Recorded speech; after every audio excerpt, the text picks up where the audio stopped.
शब्दांच्या वाटेवरती चल अक्षर अक्षर चालू, वाक्यांच्या अर्थामधले धडधडते अंतर खोलू, अर्थाच्या मागे दडल्या त्या सुखदुःखांना तोलू, कवितांच्या गोष्टी आणिक गोष्टींच्या कविता बोलू, शब्दांच्या वाटेवरती चल अक्षर अक्षर चालू.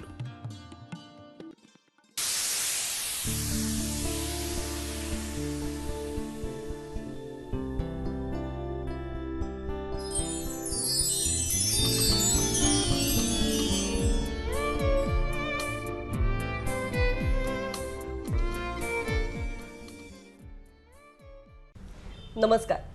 अक्षरांच्या वाटेवर या कार्यक्रमाच्या आजच्या भागामध्ये आपणा सगळ्यांचं सहर्ष स्वागत. आज आपण गप्पा मारणार आहोत, संवाद साधणार आहोत साहित्य विश्वातील ज्येष्ठ लेखिका वीणा गवाणकर यांच्याशी. वीणाताईंच्या एक होता कारवरपासून नुकत्याच प्रकाशित झालेल्या अवघा देह वृक्षची झाला या डॉक्टर बेकर यांच्या चरित्रापर्यंत त्यांच्या लेखणीने मराठी चरित्र दालनाला एक नवी परंपरा बहाल केली, एका नवीन परंपरेची सुरुवात करून दिली आणि वाचकांसमोर विविध क्षेत्रातील गुणीजनांची चरित्र मांडत आपणा सगळ्यांच्या आयुष्यात त्यांनी सकारात्मकतेची पेरणी केली.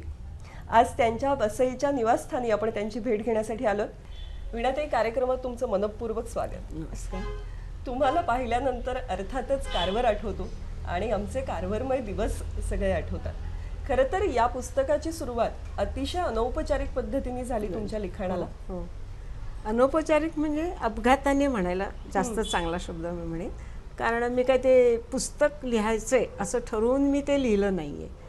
आपल्या एक नोंदी मुलांसाठी लिहायच्या आणि पुन्हा पुन्हा सांगता याव्यात म्हणून त्या नोंदी लिहायच्या, म्हणून मी त्या लिहिल्या आणि शेवटी ते पुस्तक रूपात आलं. म्हणजे त्याच्यात एकच म्हणेन की जास्तीत जास्त मुलांना चांगलं सांगितलं पाहिजे, जास्तीत जास्त माहिती जमवली पाहिजे, त्यांना ते पुन्हा वाचताना समजलं पाहिजे, एवढ्या साध्या हेतूने मी ते नोंदी लिहित होते.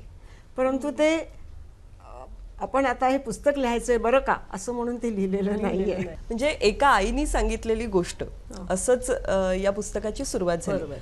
पण तिथपासून आता गेली 40 वर्ष या पुस्तकाने इतक्या मनांना चेतना दिलेली आहे आणि अनेकांचं वाचनावरचं प्रेमच कारवरपासून सुरू होतं. नुकतीच कारवरची दखल आंतरराष्ट्रीय विद्यापीठाने सुद्धा घेतली, ब्लॅक युनिव्हर्सिटीने घेतली. तर काय कसं वाटतं? एक मला खरं 40-45 वर्षापूर्वी आपण जे पुस्तक लिहितोय त्याची अशी कुठेतरी दखल घेतली जाईल असं कधीच वाटलं नव्हतं. एवढंच कशाला, याची दुसरी तिसरी आवृत्ती निघेल की नाही हे पण मला माहित नव्हतं. पण आज 42 आवृत्त्या झाल्या. 46 बापरे. 46 आवृत्त्या झाल्या. परंतु त्याच्यानंतरही ते थांबलेलं नाही, कारण त्या अमेरिकेतल्या होवार्ड या ब्लॅक युनिव्हर्सिटीने जेव्हा असं ठरवलं की भारत आणि अमेरिका यांच्यात काही संबंध दाखवणारा कार्यक्रम भारताला स्वातंत्र्य मिळून 75 वर्ष झाली त्या निमित्ताने करावा म्हणून, तर त्यांची त्या फॅकल्टीच्या लोकांची आणि कॉन्सुलेटमधल्या मेंबर्सची चर्चा चालली होती. तिथे एक पुण्यातली मुलगी होती. ती म्हणे, तुम्ही काय चर्चा करताय, मार्टिन लुथर किंग आणि गांधी यांची फक्त, आमच्याकडे गेली 40 वर्ष कारवर हा ब्लॅक निग्रोच्या चरित्र वाचलं जातं आहे आणि हजारो मुलांनी ते वाचलेलं. तेव्हा त्यांना आश्चर्य वाटलं की एका परभूमीत हजारो मैल दूर एक ब्लॅक व्यक्ती, कृष्णवर्णी व्यक्ती वाचली जाते. मग त्यांनी शोध घेतला, माझ्यापर्यंत ते पोहोचले आणि मग आमचा एक 15 फेब्रुवारीला हल्ली एक झूमवरती मोठी मीटिंग झाली.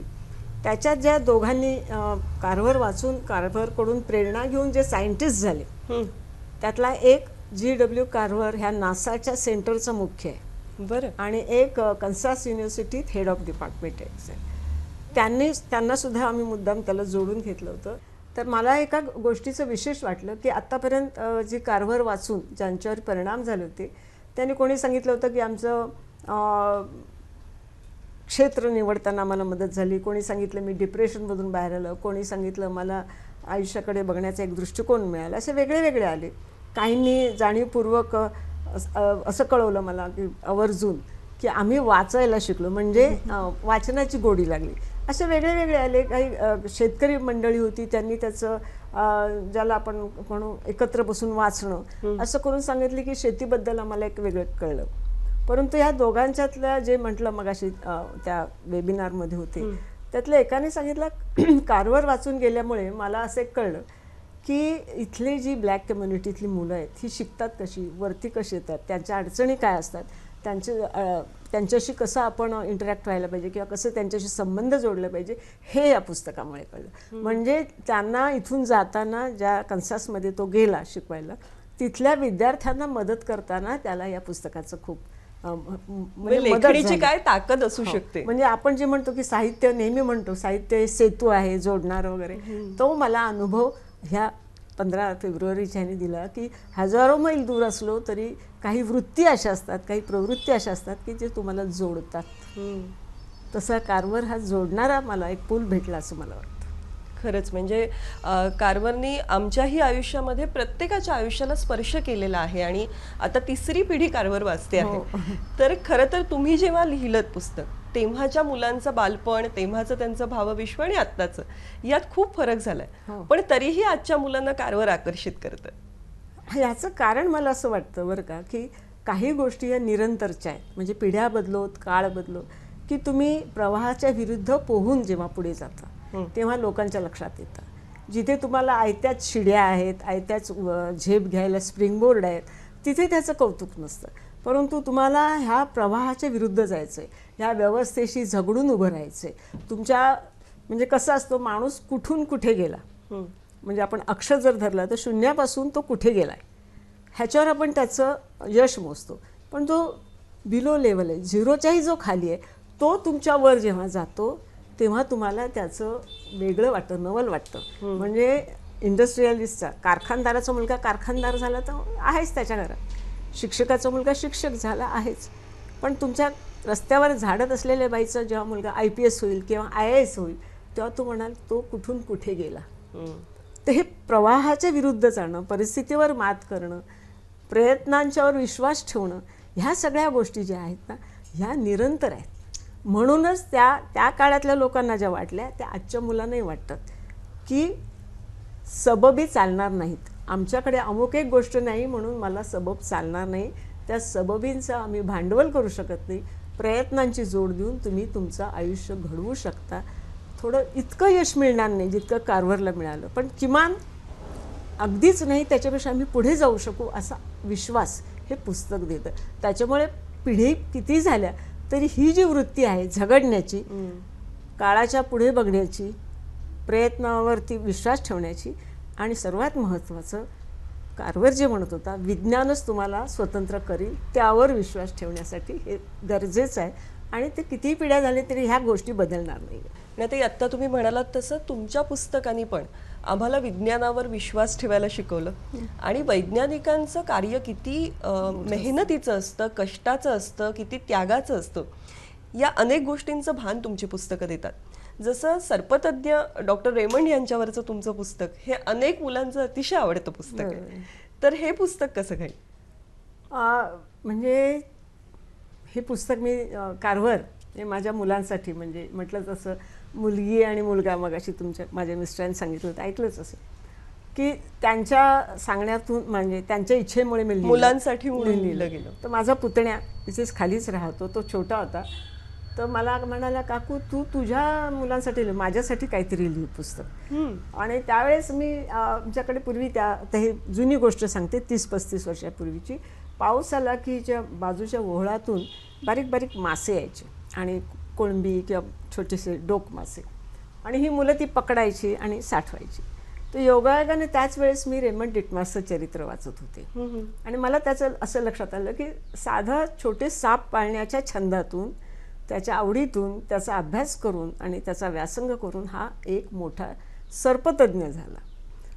तर मला असं वाटलं की आम्ही मुलांना नेहमी ठराविकच शिक्षण घ्या, ठराविकच विषयात बघा असं सांगत असताना एखादा छंद जर त्या मुलांनी नीट जोपासला, त्याचा अभ्यास केला आणि त्याच्यात जर त्यांनी काही वेगळी गती दाखवली तर त्याच्यातही एक क्षेत्र वेगळं असतं.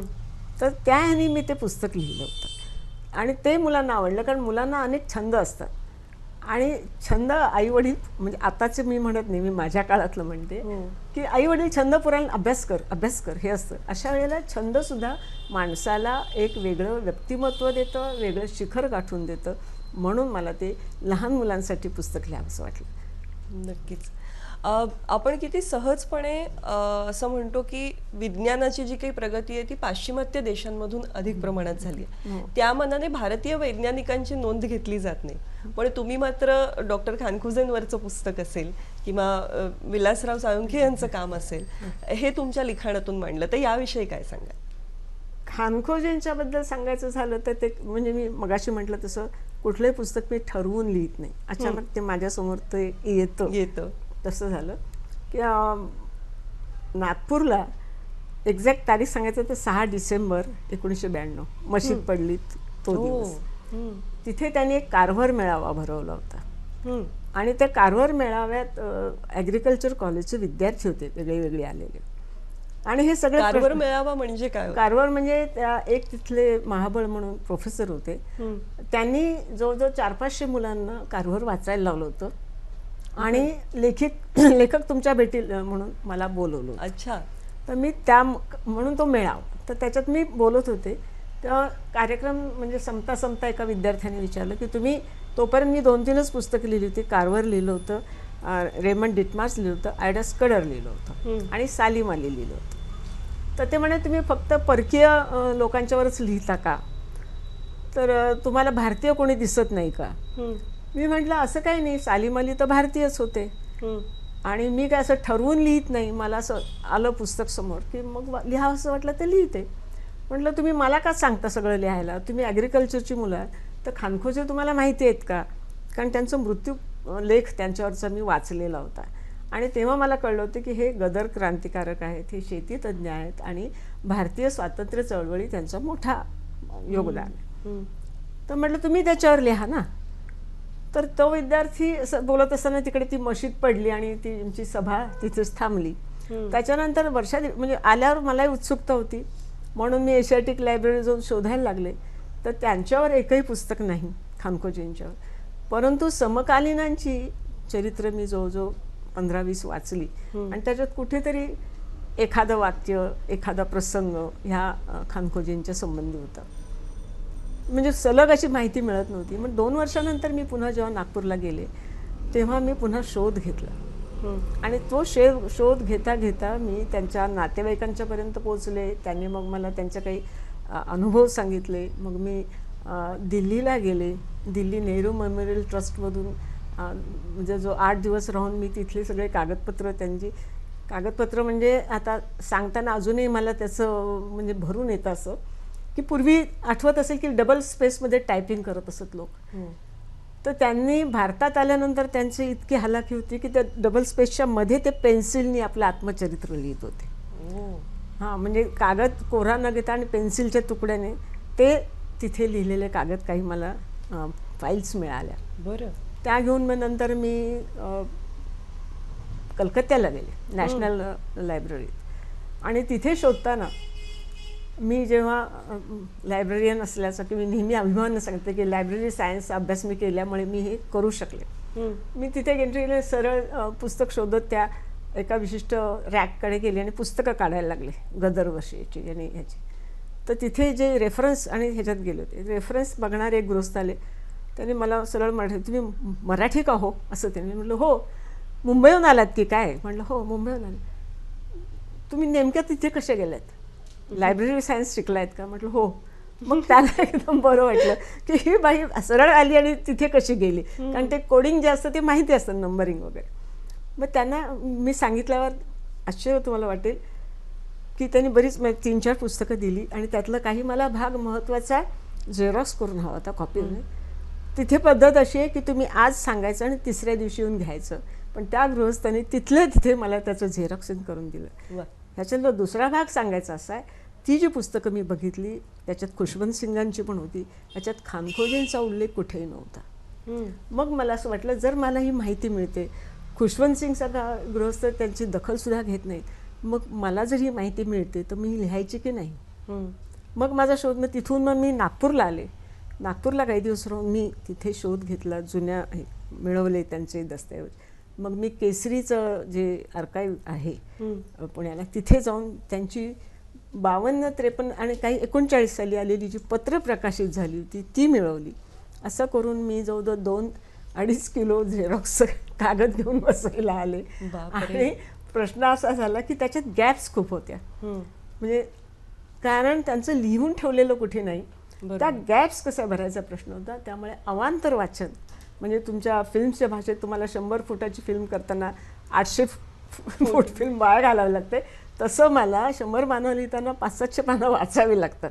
कारण ही माहिती गॅप्स भरणं, ही मधले दुवे जे सापडत नाही ते शोधणं, आणि ते संयुक्तिक आहेत की नाही, खरे आहेत की नाहीत, सांगोवांगीचे आहेत का, दंतकथा म्हणून पुढे आलेले आहेत का, हे सगळं बघणं, ह्याच्यासाठी क्रॉस रेफरन्सेस शोधणं, याच्यासाठी मला माझ्या लायब्ररी सायन्सच्या प्रशिक्षणाचा खूप उपयोग होतो. पण हे केवढं कष्टाचं चिकाटीचं काम. 5 वर्ष काम मी हानकोजीवर करत होते. म्हणजे 92 साली सुरू केलं आणि 97 साली माझं पुस्तक आलं त्याचं. आणि मी आता पाणी पंचायतीसारखा विषय की जो अतिशय थेटपणे आमच्या आयुष्याला भिडणार आहे, पण त्याही विषयीची माहिती अनेकदा नसते आपल्यापर्यंत. हो, मी तर मला जेव्हा ह्याचं विचारलं की तुम्ही ह्याच्यावर लिहाल का, मी म्हटलं दुष्काळ मला माहीतच नाही. कारण वसईत 100 इंच पाऊस पडतो, विहीर अर्धी भरली का पूर्ण भरली, यावेळेस मासे लवकर मिळतील का उशिरा मिळतील, एवढेच हे असतात. दुष्काळ माहीतच नाही. पण जेव्हा मी नाही म्हणायच्या आधी मी म्हटलं मी बघते, तर त्यावेळेस उपलब्ध असलेली काही गोष्टी मी बघितल्या. आणि विलासराव साळुंखे यांच्या पत्नीने मला सांगितलं की तुम्हाला मी गाडी आणि ड्रायव्हर देते, तुम्ही स्वतंत्रपणे जिथे जिथे आमच्या पाणी पंचायती उभ्या आहेत तर तुम्ही जा, आम्ही कोणी तुमच्याबरोबर येणार नाही, तुम्ही तुमच्या पद्धतीने शोध घ्या, तुम्हाला हवे ते प्रश्न विचारा आणि मग तुम्ही लिहिता की नाही ते सांगा. त्याप्रमाणे मी त्यांचा ड्रायव्हर आणि गाडी घेऊन त्यांच्या ज्या 5-25 ह्या होत्या पाणी पंचायत योजना तिथे गेले.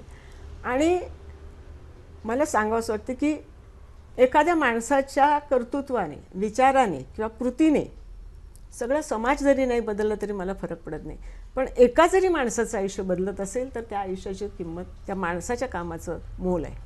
खरं. तसं त्या माणसाने या पाणी पंचायतीच्या त्यांच्या ज्या त्यांनी उभ्या केल्या आणि त्यातून जे त्या माणसांचं दुष्काळग्रस्त ह्याचं प्रदेशाचं जीवन सावरलं ते मला महत्त्वाचं वाटलं. आणि मला असं वाटतं की एक समाजशास्त्रात इंजिनिअरिंग आणलं त्यांनी. म्हणजे जे नुसतं त्यांनी भाबडेपणाने ते केलं नाही, त्यापासून ते इस्रायलला गेले, तिथून ते जलव्यवस्थापन शिकून आले. समन्यायी पाणी वाटप म्हणजे हा शब्दच मी पहिल्यांदा ऐकलं. मला असं वाटलं माझी जमीन, माझ्या जमिनीत विहीर ते माझं पाणी नाही, जशी माझ्या भोवतीची हवा माझी नाही तसं माझ्या जमिनीतलं पाणीही माझं नाही. म्हणजे हे नैसर्गिक संसाधन आहे, म्हणून जमीन तुमची असो नसो तुमचा हक्क त्याच्यावर आहे. हा एक फार मोठा धडा त्या ह्याने दिला. आणखीन म्हणूनच ते सगळ्यांना समन्यायी सारख्या पद्धतीनेच वाटून मिळालं पाहिजे हा त्यांनी आग्रह धरला. नंतर तो सरकारनेही स्वीकारला. तर हे सगळं बघताना असं मला वाटलं, हे सगळं करताना मी सहज सांगते, त्या माणसाचे 2 कारखाने कर्जात गेले.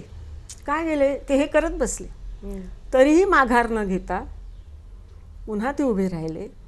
आणि त्यांनी याचा जवळजवळ आयुष्याची 30 वर्ष त्यांची या पाण्याच्या व्यवस्थापनासाठी त्यांनी दिली. यवतमाळ जवळच्या त्या आदिवासी भागात जाऊन ते 6 महिने राहिले होते. तिथल्या मोहाच्या फुलांचे त्यांनी कारवरच्या पद्धतीने वेगळे वेगळे उपयोग करून दाखवले. ते हैदराबादच्या संस्थेतून तपासून घेतले, त्यांची पोषण मूल्य काय आहे, त्यांचं हे काय. तर हे सगळं, आणि अभिमानाने सांगेन मी, त्यांनी जेव्हा त्यांच्या कार्यशाळा सुरू केल्या, त्यांचे जे शेतकऱ्यांसाठी प्रशिक्षण वर्ग सुरू केले, त्याच्यात त्यांनी कारभार वाचायला ठेवलं होतं. वा. हां, की कसं तुम्ही एखाद्या प्रश्नाकडे बघाल. आणि ह्याचं ऑर्गॅनिक शेती आहे किंवा दुसरे काही पाण्याचं व्यवस्थापन आहे, यांनी तिथे ते जे रोवलं. सांगायचं मला असं वाटतं की एखादा माणूस चळवळ सुरू करतो, ती चळवळ बहुतेक वेळा त्याच्यानंतर संपलेली असते त्याच्याबरोबर. पण मी जेव्हा ह्या लोकांच्यात गेले आणि त्यांच्या कार्यकर्त्यांना भेटले, तर मला प्रत्येक ठिकाणी अनुभव आला की प्रत्येक जो त्यांचा जो शिष्य होता तो कार्यकर्ता म्हणून उभा होता. म्हणजे तेच विचार, म्हणजे आजही त्यांची पत्नी, त्याच्यात मुलगी त्याच्यात काम करत आहेत. तर हे जे सातत्य आहे हा कुठेतरी भेटलेला विषय मला वाटला. आणि असं वाटलं की हे शहरात काय म्हणजे ग्रामीण भागात काय पाणी हे आहेच आहे. आणि त्यांनी एक म्हटलेलं महत्त्वाचं वाक्य मला पटलं की पाणी ही गरिबी आणि श्रीमंतीची भेदणारी एकमेव रेष कुठली आहे तर पाणी. ज्याला पाणी मिळतं तो श्रीमंत होतो, ज्याला पाणी नाही मिळत तो गरिबीत जातो. खरं. आणि आणखीन म्हणजे महत्त्वाची बाब म्हणजे रिव्हर्स मायग्रेशन, म्हणजे जे लोक स्थलांतरित होतात पाण्याअभावी, जी मुंबईत येऊन पोर्चुगीज चर्चच्या तिकडच्या एका दलदलीच्या भागात राहत होते, त्यांचं त्यांनी रिव्हर्स मायग्रेशन केलं. त्यांना तिथे पुन्हा जमिनी त्यांना पाणी मिळाल्यामुळे हे सगळे लोक परत आले. आणि ते म्हणाले, जे महत्त्वाचं वाक्य मला असं वाटतं, आम्ही 2 दुष्काळ सहज पचवू. वा. ही जी आहे ताकद ती आमची ऐपत आता अशी आहे की आमची इतकी व्यवस्थित झालेली आहे की एखादा दुसऱ्या दुष्काळाला आम्ही आता घाबरत नाही. हा जो आयुष्य बदलणं म्हणतो ना ते हे आहे. म्हणजे एका बाजूला वैज्ञानिक दृष्टी Of आहे, course. एका बाजूला जिद्द आहे आणि मानवी ध्यास काय करू आणि हे शकतो. मी म्हणते इतकं सहज नाही होत ते. नाही. त्याच्यासाठी त्यांना विलक्षण विरुद्ध हात मारावे लागलेले. नक्कीच. पण तुमची लेखणी जेव्हा आम्हाला या व्यक्तींविषयी सांगते तेव्हा ती माणसं आमच्या डोळ्यासमोर उभी राहतात, साकार होतात. आणि आता मग या दोघांचाही तुम्ही उल्लेख केलात, ही अशी 2 महान माणसं महाराष्ट्रात झाली हो. हे कळल्यावरती एक निश्चितच एक वेगळा अभिमान मनामध्ये निश्चित निर्माण होतो. हे सगळं करत असताना हे इतकं रसाळ पद्धतीने लिहिणं, कारण ही माहिती आहे आणि माहितीचं अनेकदा स्वरूप हे फार रुक्ष असतं आणि त्यातून याचे विषय इतके वेगवेगळे आहेत. तर तुम्ही या सगळ्याची तयारी आणि त्याची मांडणी कशी करता? माझं शिक्षण मराठी घेऊन मी BA झालेली आहे. विज्ञान क्षेत्राशी माझा चुकूनही संबंध येत नाही, पण मला त्या गोष्टी समजून घ्यायला आवडतात. आणि मला लहानपणापासून म्हणजे आठवतंय तेव्हापासून मी वाचते. मला रटाळ वाचायला आवडत नाही, त्याच्यामुळे माझ्याकडून कदाचित लिहिलंही जात नाही. असं मी दावा करत नाही, पण तुम्ही म्हणताय म्हणून म्हणते मी की मी म्हटलं मला सांगायला आवडेल. हस्तलिखित मी म्हणजे हाताने लिहिते, हस्तलिखित म्हणजे खऱ्या अर्थाने. आणि मी स्वतः वाचते, कारण मोठ्याने वाचून बघते, म्हणजे मोठ्यानेच वाचते. कारण मला असं वाटतं की हे वाक्य वाचताना दम लागतोय का, हे वाक्य वाचताना तोल जातोय का, याला इथे कुठे स्वल्पविराम घातला पाहिजे काय, किंवा एखादा शब्द जर असं वाटलं की जर फारच जड होतोय किंवा फारच लाईटली घेतलंय, तर हे मी वाचताना मलाच एक वाचक म्हणून आणि म्हणून माझं हस्तलिखित लिहून झालं लगेच मी कधी पाठवत नाही. आधी ते 4 लोकांना मी वाचायला देते, वेगळ्या वेगळ्या प्रकारच्या. म्हणजे कोणी विद्यार्थी असतो, कोणी त्यातला जाणकार असतो, कोणी वाचक असतो नुसता, आणि ज्याला व्याकरण चांगलं समजतो असाही असतो. ते दिल्यानंतर त्यांचं आल्यानंतर मी वाचते मोठ्याने. आणि मग मला लक्षात येतं की ह्याचा फ्लो बरोबर आहे की नाही, कुठे अडकल्यासारखं होतंय का, किंवा कन्फ्युजिंग काही गोंधळात टाकणारं वाक्य लिहिलंय का, हे माझं मला कळतं. म्हणून कदाचित पुलं जे म्हणाले की तुम्ही गोष्ट सांगितल्यासारखं वाटतं. हां, म्हणजे मला असं वाटतं की लिहिणं हे सांगणं असावं. वा. कारण माझे काही प्रबंध नाही आहेत ते की फक्त जाणत्यांनी वाचावेत वगैरे, प्रबंध नाही आहेत ते. माझ्यासारख्याच सामान्य माणसांसाठी मी लिहिलेली ती ओळख देणारी पुस्तकं आहेत, परिचयात करून देणारी पुस्तकं आहे. म्हणजे लीज माइटनरचे चरित्र लिहिलं किंवा म्हणून मी लगेच शास्त्रज्ञ, मला ते न्यूक्लिअर सायन्स सगळं समजलं असं नाही आहे. रोझलिंडचं लिहिलं म्हणून मला DNA स्ट्रक्चर कसं उभं करतात ते माहिती असं नाही आहे. मला तो भाग नाही आहे. त्या क्षेत्रातलं त्यांचं काम, ह्याचं मोल काय होतं आणि त्या शिखरापर्यंत जाण्यासाठी त्यांनी केलेली धडपड, त्यावेळेची सामाजिक परिस्थिती, त्यांना आलेल्या अडचणी आणि त्यांची विज्ञाननिष्ठा आणि सर्वात महत्त्वाचं त्यांचं आत्मविश्वास, त्या काळात त्यांनी दाखवलेला आत्मविश्वास, याची मला ओढ असल्यामुळे मला तेवढाच भाग पुरतो. आणि जो क्लिष्ट भाग किंवा जो समजून घेण्याचा भाग असतो तो मी त्यातल्या त्यात जास्त तज्ज्ञ माणसापर्यंत मी पोचते. आणि कारवरचं मला हे एक आशीर्वाद म्हणेन किंवा ही देणगी आहे की हे सगळे दरवाजे मला उघडे झालेत. कोणापर्यंतही पोचायचं झालं तर मला कारवरवाले होतं ते, आणि ते सोपं होतं मला. पण ही जी धडपड आहे की आपण जे वाचकांसमोर ठेवणार आहोत ते पूर्ण तपासून पडताळून मगच तुम्ही त्यांच्या नाही तर म्हणजे तुला जर समजत नाही तर तू लिहिते कशाला, चुकीचं लिहिते कशाला. त्याच्यामुळे मी प्रत्येक विषय जो माझा नाही त्याचं तज्ज्ञाकडूनच तपासून घेते. आणि तो जाणता म्हणजे जो म्हणजे उच्च दर्जाचाच तो असेल, म्हणजे जुजबी नाही असं अशी खात्री करूनच घेते. कारण कोणी जाणकार त्यातले जर चूक काढले तर मला उत्तर देता येणार नाही, कारण मला त्यातलं माहीत नाही. खरं. किती वेगवेगळ्या क्षेत्रांवरती तुम्ही लिहिलं आहे, म्हणजे रॉबी डिसिल्वांसारखं हे.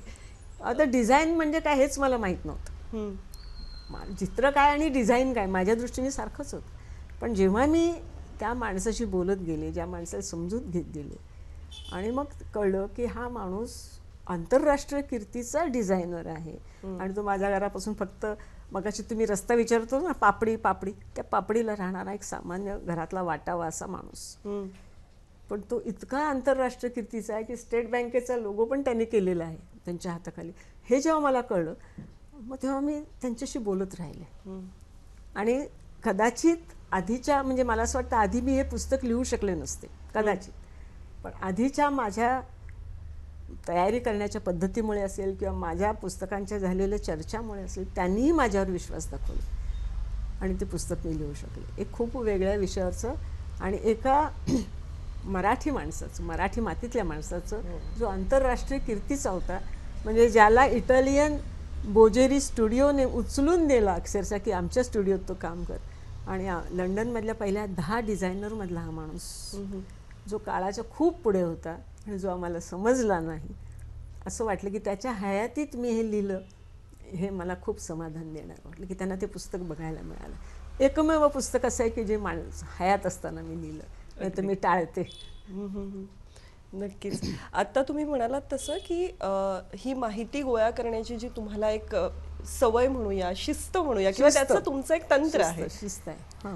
आम्हाला अलीकडे माहिती गोळा करायची असेल की आम्ही गुगलकडे धाव घेतो, तर याविषयी काय सांगा? तुम्ही खानखोजी गुगलवर शोधून दाखवा, तुम्ही रॉबी डिसिल्वा गुगलवर शोधून दाखवा, नाहीच आहेत. तुम्हाला गुगलची वेबसाईट ह्याच पुस्तकावरून, माझ्या पुस्तकावरूनच तयार करावी लागेल. गुगलवरती सगळं नसतं. म्हणजे शेवटी पुस्तकं हाच एक नाही, म्हणजे तुम्हाला नुसती पुस्तकं नाही, तुम्हाला डॉक्युमेंट्स जुने तपासावे लागतात, लोकांशी बोलावं लागतं, त्यातल्या लोकांच्याकडे जाऊन त्यांच्याशी चर्चा करावी लागते. सालीम अलींच्यावरती तुम्हाला किती मिळतं असं? सालीम अलींच्या सगळ्या पुस्तकांच्या प्रस्तावना मी अभ्यासल्यात. पक्षीशास्त्राचा माझा अभ्यास नाही, प्रस्तावना मी वाचल्या सगळ्या. बरोबर. असं आहे. तर रिचर्ड बेकर पुस्तकं कुठे आहेत? तुम्हाला ह्याच्यावर काय मिळतं जास्त गुगलवरती? त्यात ही 30-40 सालात प्रकाशित झालेली पुस्तकं आउट ऑफ प्रिंट आहेत, ती मी मिळवली. तर इथं फोटो फारच मोठं कटकटीचं काम होतं. तेव्हा तुम्हाला नुसत्या गुगलवरती एखाद्या लेखापुरती माहिती मिळेल, पुस्तक लिहिण्यासाठी नाही मिळत माहिती. या शोधण्यातल्या कष्टाची गंमत पण आहे. हो, खूप. म्हणजे मला सुद्धा काही काही वेळेला असे धक्के बसलेले. एक उदाहरण सांगते, 1-2. खानखोजींचं जेव्हा मी नागपूरमध्ये शोध घेत होते, असा वेगळ्या वेगळ्या व्यक्तींना विचारून, कारण लिखित स्वरूपात नव्हतं काय, तिथल्या एका युनिव्हर्सिटीच्या उच्च दर्जाच्या एका प्रोफेसरकडे मी गेले आणि विचारलं त्यांना, खानखोजींची काय माहिती आहे का? तर काय, आम्ही मेक्सिकोत काहीतरी त्यांनी केलं, 1-2 लोकांना काहीतरी गोळ्या बिळ्या मारल्या असतील, कुठेतरी बॉम्ब गदरचं हे केलं आणि काहीतरी तिथे केलं त्यांनी. आता ती इथे आल्यावर कुठे रेप्लिका झाली त्याची? तर तुम्ही काय कारवर लिहिलं आहे, आता हे लिहाल आणि त्यांना प्रसिद्धी द्याल, असं ते स्पष्ट बोलले. तर मला दचकायला झालं की आपण व्यक्तिपूजा करतोय की काय, एखाद्या माणसाची विभूती पूजा करतोय की काय आपण. त्याच दिवशी मी त्यांच्या एका पुतण्याकडे, खानखोजींच्या पुतण्याच्याकडे गेले आणि त्यांनी रिव्होल्युशनरीज इन रशिया असं, इंडियन रिव्होल्युशनरीज इन रशिया असं एक पुस्तक मला दिलं. आणि ते वाचताना हा गृहस्थ लेनिनशी रशियात जाऊन कसा वाद घातला याने, की भारतीय स्वातंत्र्य हे भारतीय भूमीवरच लढलं गेलं पाहिजे, कामगारांना एकत्र व्हा म्हणून जसं जगभरच्या कामगारांना गोळा करून मग लढायला येऊ तसं होणार नाही, असा ते थिसिस मांडत होते. M.N. राय बरोबर त्यांचे वाद होत होते. अरे म्हटलं, ह्या लोकांना हे माहीतच नाही आहे हा माणूस कुठे आहे आणि काय. आणि मग मी शोधत गेले आणि मग शोधताना लक्षात आलं की उच्च विद्याविभूषित माणसाचं जर ही माहिती असेल की काय तुम्ही घेतलं लिहायला, आता तुम्ही लिहिणारच, तर हे जर मला समजतं हे कुठे घालवायचं. म्हणजे त्यांचे एक, मला आपल्याकडे त्यावेळेस तुमच्या रेडिओवरती तुम्हाला माहिती असेल, आकाशवाणीवरती स्थळप्रती असायच्या आणि त्या बोललं जायचं, भाषण व्हायचं आणि त्याच्या भाषणाच्या स्थळप्रती असायच्या. रेकॉर्डिंग कुठे उपलब्ध नव्हतं. नागपूरच्या युनिव्हर्सिटीत आणि नागपूर केंद्रावरून दिलेल्या भाषण, त्या मला स्थळप्रती मिळाल्या नेहरू मेमोरियल ट्रस्टच्या लायब्ररीत. आणि मग त्या वाचताना माझ्या लक्षात आलं, ह्या माणसाने मेक्सिकोचे लेख लिहिताना किंवा शेतीवरचे लेख लिहिताना त्या भाषणात 40 मिनिटाच्या पण कुठेतरी 2-4 वाक्य पण ती अतिशय महत्त्वाची असायची की त्यांच्याकडे 100 एकर जमीन प्रयोगासाठी दिली होती सरकारने, 1000 एकर जमीन प्रयोगासाठी दिली होती. त्यांनी कृषी शाळा सुरू केल्या, त्यांनी तिथे चालत्या म्हणजे रेल्वे ट्रॅकच्या बाजूच्या जमिनी लागवडीखाली आणून अर्थशास्त्र तिथलं बदललं. अरे म्हटलं आपल्या लोकांना हे माहीतच नाही. माहिती कशी शोधायची आणि कसं त्याच्यात मी यशस्वी झाले मी आवर्जून सांगेन. मी सगळ्या कृषी विद्यापीठांना पत्र लिहिली की खानकुंजींच्याविषयी तुमच्याकडे काय माहिती आहे कळवा. तर अकोल्याच्या पंजाबराव कृषी विद्यापीठात श्याम देशपांडे नावाचे लायब्ररीयन होते, वारले ते. त्यांनी थेट मेक्सिकन एम्बसीशी पत्रव्यवहार केला आणि आमच्याकडे एक लेखिका आहे तिला. तर मेक्सिकन एम्बसीनी मेक्सिकन आर्काइव्हचे माझ्याकडे अजून ते कागद आहेत, स्पॅनिश भाषेतले 50 कागद मला पाठवले. त्यात खानखोजींचे फोटो आहेत, अस्सल माहिती आहे. मी म्हटलं आता कोणाला भीत नाही मी, कारण अस्सल माहिती. मग त्यांची मुलगी जिला स्पॅनिश येत होतं ती दिल्लीहून आली होती मुंबईत, ती माझ्या घरी इथे 2 दिवस राहिली. तिला हिंदी येत होतं, तिने त्या सगळ्याचा हिंदी अनुवाद करून दिला. खानखोजींचे फोटो त्याच्यात होते प्रयोग करत असल्याचे आणि शेतीचे, ते मला मिळाले. मग मला असं वाटलं की आता मी मागे बघायचं नाही, हे लिहिलंच पाहिजे. एवढी महत्त्वाची माहिती 50 पानं मेक्सिकन आर्काईव्हमधून तुला मिळत आहेत, तर तू काय करणार त्या पानांचं. खरंय. किती म्हणजे हा प्रत्येकच खरं तर पुस्तकाशी निगडीत अशा असंख्य आठवणी असतील. फुटपाथवर जे पुस्तकं खूप मिळायची ना, त्यातली काही मग ती विकत घेतली. मग तिला जे चाळल्यानंतर वाटलं की हे आहे चांगलं, तर ती सगळी पुस्तकं घेऊन मग हळूहळू ती लिहायला लागली. आणि मग माणूसमध्ये खूप पुस्तकं विणाचं लिखाण प्रसिद्ध व्हायला लागलं. आणि नंतर हळूहळू ती एक एक पुस्तकं करत आता त्याची जवळजवळ 11-12 पुस्तकं झालेली आहेत विणाची. तुम्ही अनेक स्त्रियांविषयी लिहिलं, तर ते कसं लिहिलं गेलं? म्हणजे आपण स्त्री आहोत म्हणून लिहिलं? केवळ स्त्री आहेत म्हणून लिहिलं नाही. आता थोडक्यात सांगायचं, साधारणपणे 2004-05 साली असेल, मला दिलीप माजगावकर म्हणाले की तुम्ही भारतातल्या संशोधक स्त्रियांच्यावरचं काही लिहिता आलं होतं बघा. म्हणून मी शोध घेत होते. मी BARCमध्ये गेले, TIFRमध्ये गेले, अनेक पुस्तकं. मला अनेक स्त्रिया भेटल्या, त्या सगळ्या उच्च विद्याविभूषित होत्या, त्यांच्या नावावर पेटंट्स होते. पण माझ्या लक्षात असं की त्यांनी पायोनियरिंग वर्क काही केलेलं नव्हतं. मूलभूत जे शिकल्या होत्या तिथून त्या वरती गेल्या होत्या. जे शिकलं ते निर्माण काही त्यांनी स्वतंत्र केलं नव्हतं. आणि असं शोधत असतानाच योगायोगाने मी अमेरिकेला गेले. आणि स्वभाव धर्म, जसं तुम्ही गाव म्हटलं की देऊळ कुठलं, तसं गाव म्हटलं की लायब्ररी कुठली. असं मी लायब्ररीत गेले आणि मी शोधत, आणि आवडता विषय चरित्र, आत्मचरित्र. ते लीज मायडनरचं चरित्र मला दिसलं. आणि म्हणजे मी नेहमी सांगते बायकांना साडीच्या पदराला किंवा हात लावल्यावर तुम्हाला पोत कळतो, तसं मला जॅकेट पुस्तक बघितलं की मला पुस्तक कळतं. लायब्ररी असल्याचा फायदा. हजारो पुस्तकं मी लायब्ररी असताना हाताळलेली असली. तर ते मी आणलं घरी आणि ते 15 वेळा नॉमिनेशन झाले. नोबेल पारितोषिकासाठी आपल्याला माहीतच नाही, आपल्याला फक्त मादाम क्युरी संपलं. 15 वेळा हिला नोबेल पारितोषिकासाठी नामांकन झालंय, ती ही बाई आहे कोण? तर माझे मिस्टर फिजिक्सचे, मुलगी फिजिक्सची, त्यांच्याशी मी बोलत होते. म्हटलं ही अशी बाई मला सापडली आणि तिला जॅकेटवर लिहिले 15 वेळा तिचं नामांकन झालेलं आहे. ते दोघंही म्हणाले. म्हटलं पण मी फिजिक्सचं मला काही कळत नाही, न्यूक्लिअर फिजिक्स आणि अणुविखंडन वगैरे. तर ते मुलगी आणि म्हणे आम्ही तुला, मिस्टर म्हणाले, मुलगी म्हणाली की तुला समजावून देऊ वाढेल तिथे, पण तू वाच. मग ती पुस्तक मी विकत घेतलं, मुलीने कॉपी मला विकत घेऊन दिली, ती वाचली. आणि तेव्हा मला कळलं की त्या काळात जिथे ऑस्ट्रिया, आपण युरोप म्हणजे किती प्रगत समजतो, पण ऑस्ट्रियात कायद्याने 14 वर्षानंतर मुलींचं शिक्षण कायद्याने बंद होतं. बरं. अशा समाजात ती वाढलेली लीज माइटनर तिच्या वयाच्या 20व्या वर्षी ऑस्ट्रियन युनिव्हर्सिटी परवानगी देते मुलींना शिकायला. मधली 5 वर्ष ती अभ्यासाची भरून काढते. वयाच्या 25व्या वर्षी BSc, 30व्या वर्षी MS वगैरे होते. आणि ती पहिली डॉक्टरेट होते ऑस्ट्रियातली फिजिक्सची.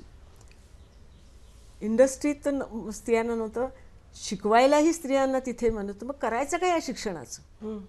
म्हणून ती जर्मनीला जाते. जर्मनीला सुद्धा अत्यल्प पगारावर तिला एका ऑटोहान जो बरोबरच होता त्याच्याबरोबर काम करायला मिळतं. ते काम करायची जागा युनिव्हर्सिटीच्या तळघरात जिथे सुतार बसून काम करतात, रंधे मारायचं वगैरे, तिथे एका बाजूला तिला टेबल दिलं जातं, त्यावर बसून ती संशोधन करते. डॉक्टरेट झालेली बाई. तिला स्वतंत्र हुद्दाही मिळत नाही किती काळ. तिला स्वतंत्रपणे लेख लिहिता येत नाही. पहिलं नाव म्हणजे ती फक्त एल माइटनर लिहिते. लीज म्हटल्यावर बाई ओळखू येईल म्हणून. म्हणजे ओपनहायमरची सुद्धा तिच्याबाबत फसगत झालेली. अरे आम्हाला वाटलं तो पुरुष आहे. म्हणजे अशा परिस्थितीत ती बाई झगडून त्या तळघरातलं, म्हणजे तिला जर शौचालयात किंवा प्रसाधनगृहात जायचं असेल तर बर्फ पडत असलं तरी रस्ता ओलांडून समोरच्या हॉटेलमध्ये जायला लागत होतं. अशा परिस्थितीत ती स्वतःची जिद्द टिकवून ठेवते, शोध लावते, मूलद्रव्यांचा शोध घेते आणि हिटलरच्या आमदनीत तिला एका रात्रीत तो देश सोडून जायला लागतो. आणि ती स्वीडनमध्ये ती राहते त्यावेळेस एका ड्रेसवर 8 वर्ष ती राहिलेली, एका फॉर्मल ड्रेसवर. पण तरीही तिने स्वतःचं कुठेही स्खलन होऊ दिलं नाही. काय होऊ दिलं नाही की ज्यावेळेस 1945-46 साली अमेरिका अणुबॉम्ब करायला निघाली त्यावेळेस तिला बोलवणं आलं होतं. तेव्हा तिने सांगितलं, माझं विज्ञान हे माणसं मारण्यासाठी नाही, मी येणार नाही, म्हणून मला ती बाई श्रेष्ठ वाटते. माझ्या शास्त्राचा उपयोग मानवी जीवन सुधारण्यासाठी व्हायला पाहिजे. MGM कंपनी, त्याने सांगितलं मी तुझ्यावर सिनेमा काढतो, तुला लाखो $लाखो देतो. ती बाई छोट्याशा हॉटेलच्या खोलीत सुटकेस मांडीवर ठेवून लेख लिहित असे पण ती म्हणेल नाही, असला उथळ जाहिरात मला नकोय प्रसिद्धी, मी येणार नाही. ही टिकून राहिली. तिच्या विद्यार्थ्यांनी नवीन मूलद्रव्य शोधून 109 नंबरचं मेटनेरियम म्हणून तिच्या नावावरती मूलद्रव्य आहे. तर हे जे आहे हे बघितल्यावर ती स्त्री आहे का पुरुष आहे? स्त्री आहे याच्यासाठी की पुरुषांचं वर्चस्व असलेल्या क्षेत्रात तिने स्वतःचा दबदबा निर्माण केला. कारण आईन्स्टाईन सुद्धा अवर मेरी क्युरी म्हणत असत तिला. वा. तर हिने दबदबा निर्माण केला. तिथली विद्वत सभा असायची दर बुधवारची. एकमेव ही स्त्री, म्हणजे सगळे तुम्ही फोटो बघाल तसे लांब लचक ह्याच्यात सगळे पुरुष आणि एकमेव एकटी स्त्री बसलेली. अभिमानाची गोष्ट नाही का? खरंच आहे. आणि हे सगळं जेव्हा युद्धानंतर जर्मनींनी हिचं नाव पुसण्याचा प्रयत्न केला तेव्हा स्त्रीवादी स्त्रियांनी त्या म्युनिकच्या संग्रहालयात तिचा पुतळा बसवायला लावला की ही खरी संशोधक होती. खरं असंच ते ह्याचं आहे, रोझलिन फ्रँकलिनचं आहे. तिने काढलेले जे फोटो होते, एक्सरे फोटो, ते पुरुष सहकाऱ्यांनी चोरून त्याच्यावरून DNA रचना केली. नंतर त्यांना त्याचं नोबेल पारितोषिक मिळालं. ही बिचारी ते एक्सरे फोटो काढता काढता तिच्या ओव्हरीजचा कॅन्सर होऊन ती वारली 37व्या वर्षी. पण तिचं नाव पण कोणी घेतलं नाही. तिच्या विद्यार्थ्यांनी हे नंतर शोधून काढलं की ही खरी त्याची संशोधक आहे. तर 20व्या शतकाच्या पूर्वार्धात आणि उत्तरार्धात जीवशास्त्र आणि भौतिकशास्त्र यात खऱ्या अर्थाने बदलून घडवण्याला तो या 2 स्त्रियांनी आणला. म्हणून मी त्यांनी लिहिलं. तुम्ही जे म्हणाले पायोनियरिंग वर्क आहे. Yes, this is pioneering work. मूलभूत काम केलेलं आहे.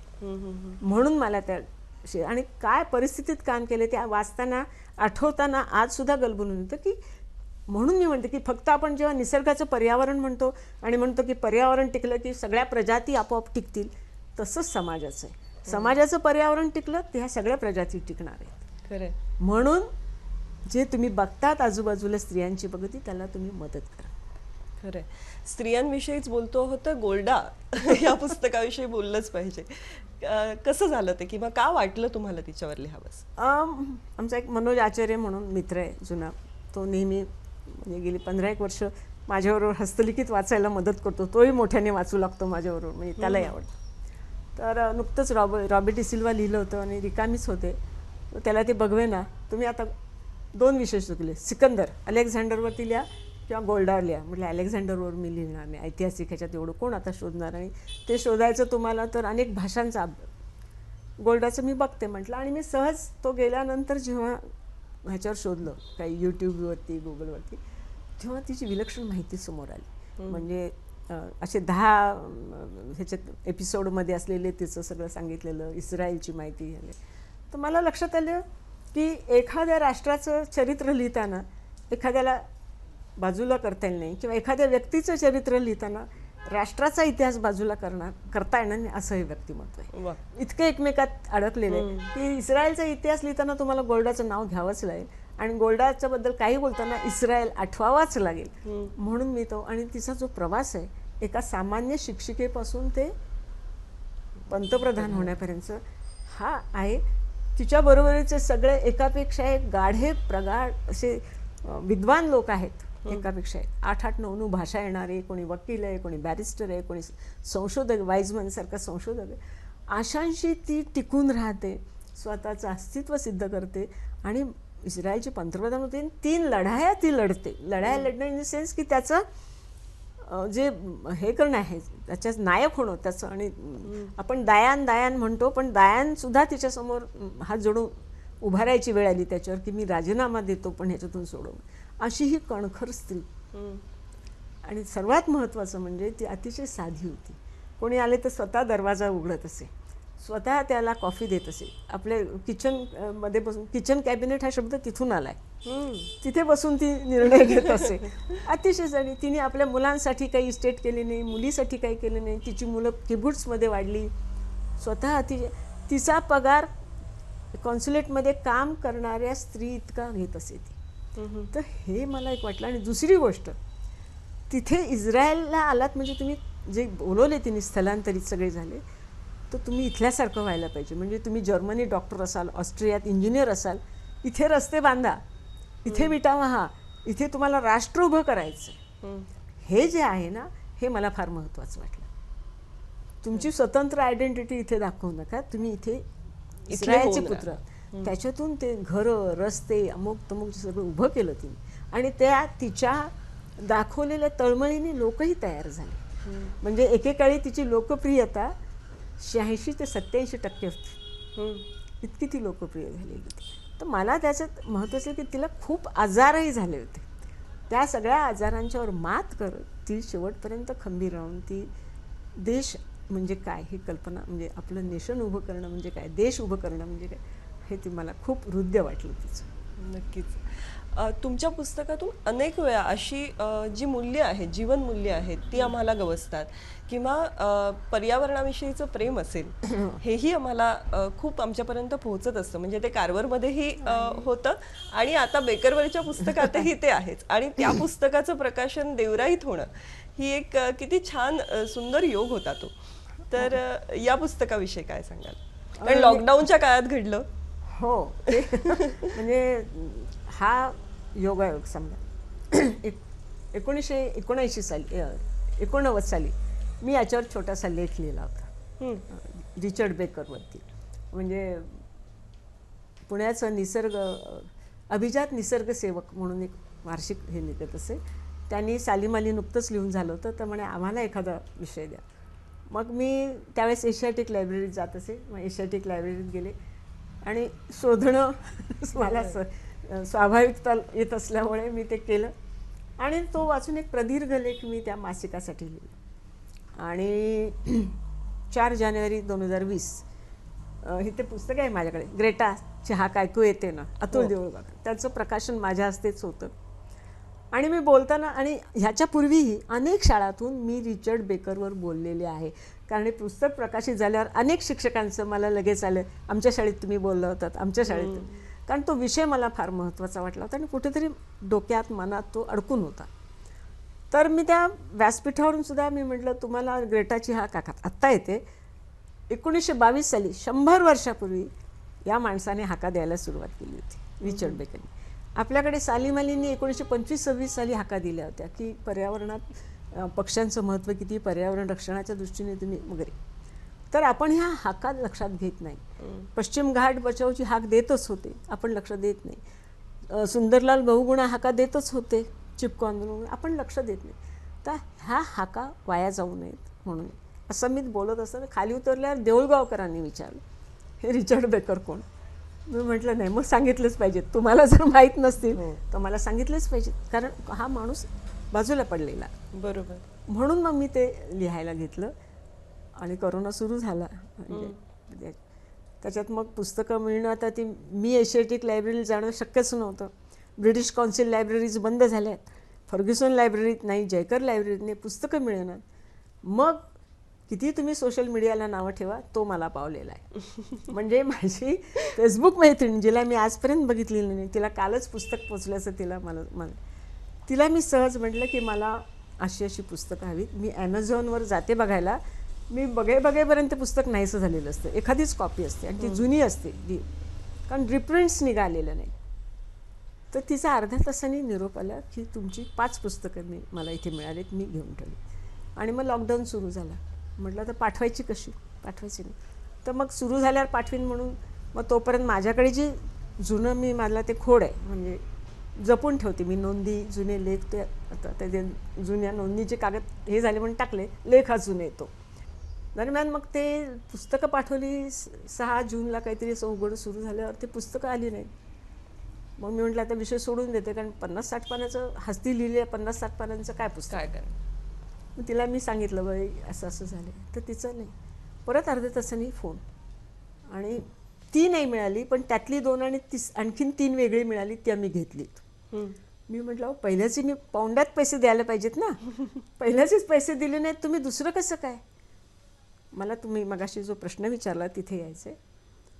तिच्या नवऱ्याने फोन हातातून घेतला माझ्या आणि सांगितलं की वी ओड यू दिस बुक्स. म्हटलं हाव, आम्ही तुम्हाला ही पुस्तकं देऊ लागतो का.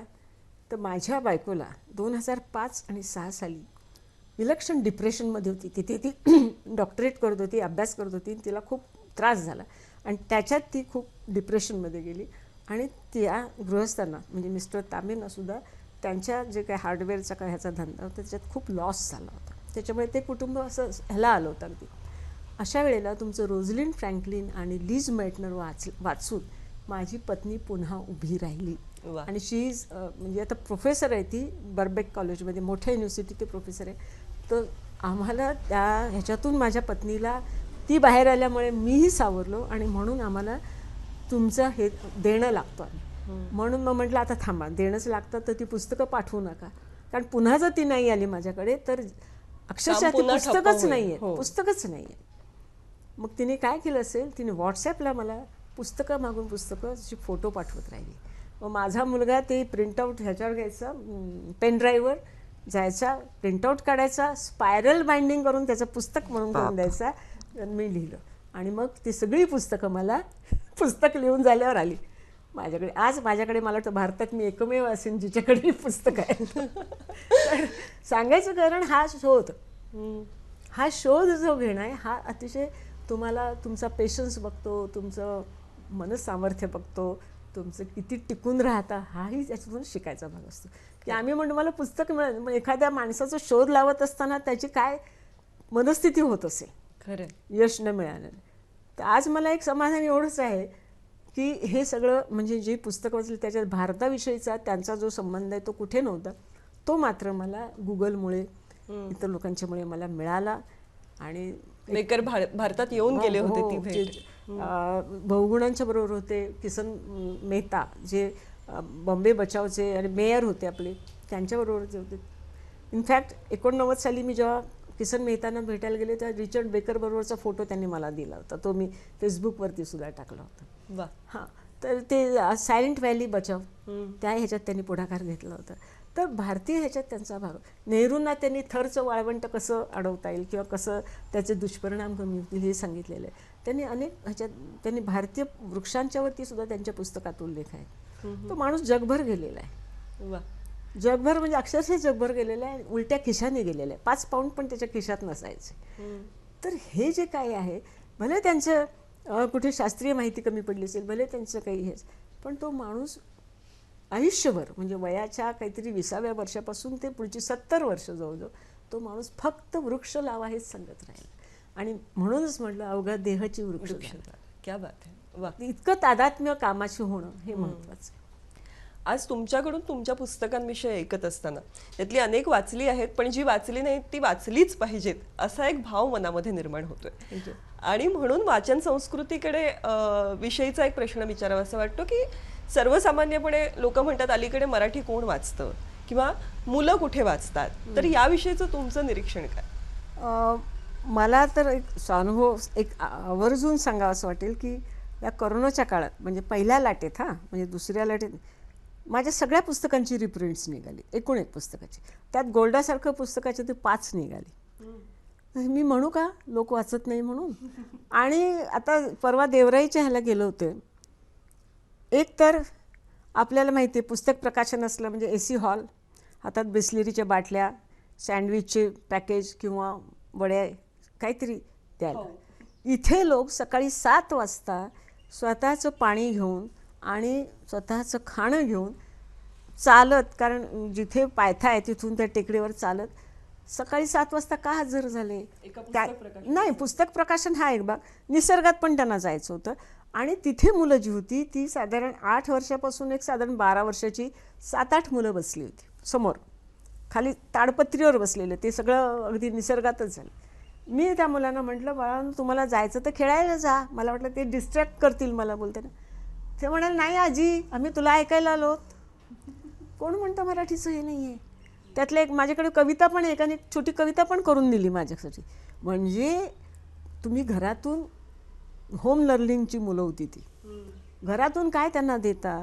वाचत नाही म्हटलं तरी इंग्रजी तरी वाचतायत का ती? किती पालक मुलांना शेजारी बसून वाचायला देतात, किती त्यांच्याबरोबर वाचतात.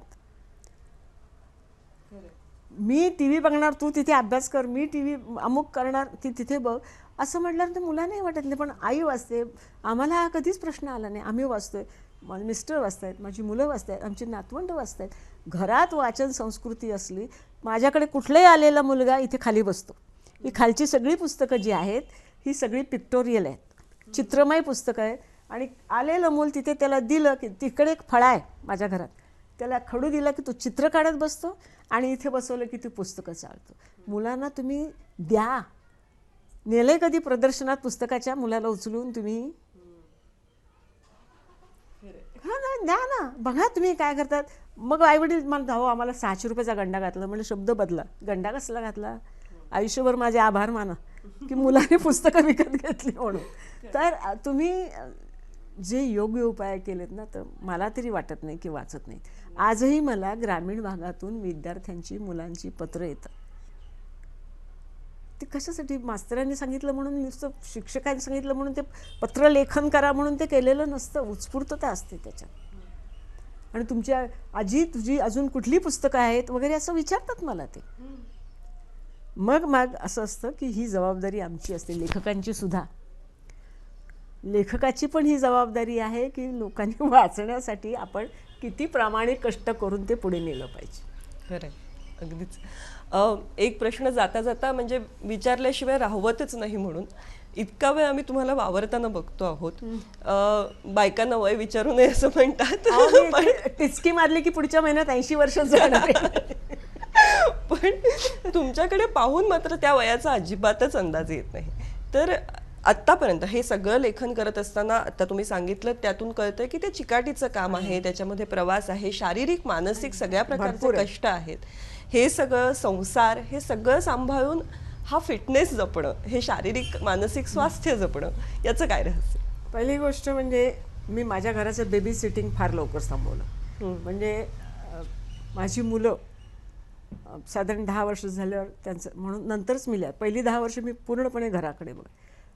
आणि जेव्हा त्यांच्या लक्षात आलं आपली आई लिहिते आणि तिला समाजात मान्यता आहे आणि ते महत्त्वाचं आहे, तेव्हा त्यांनी उलट मला सांगायला सुरुवात केली की तू आमच्यासाठी तुझा वेळ हे करू नकोस. म्हणजे वाढलंच पाहिजे, गरम दिला, हातात रुमाल सापडत नाही, नो, सगळं त्यांना सापडतं.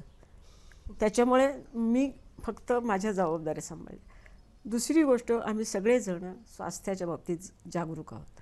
आजही मी सकाळी अर्धा तास व्यायाम करते आणि संध्याकाळी अर्धा तास चालते. खाण्यापिण्यावर, जिभेवर बोलण्यावर आणि जिभेचं खाण्यावर दोन्हीवर बंधन आहे. त्याच्यामुळे माझी लवचिकता, कारण मी बसले की म्हणजे एकदा बसले की संपले, माझी लवचिकता मी टिकवायचा प्रयत्न करते. आणि मला असं वाटतं, म्हणजे थोडंसं गुपित सांगायचं तर, हे वेगळे वेगळे मी विषय अभ्यासात असल्यामुळे कदाचित माझे ब्रेनची सेंटर्स ताजी राहत असावीत आणि त्याच्यामुळे मला तो आनंद मिळत असावा की नवीन समजलं.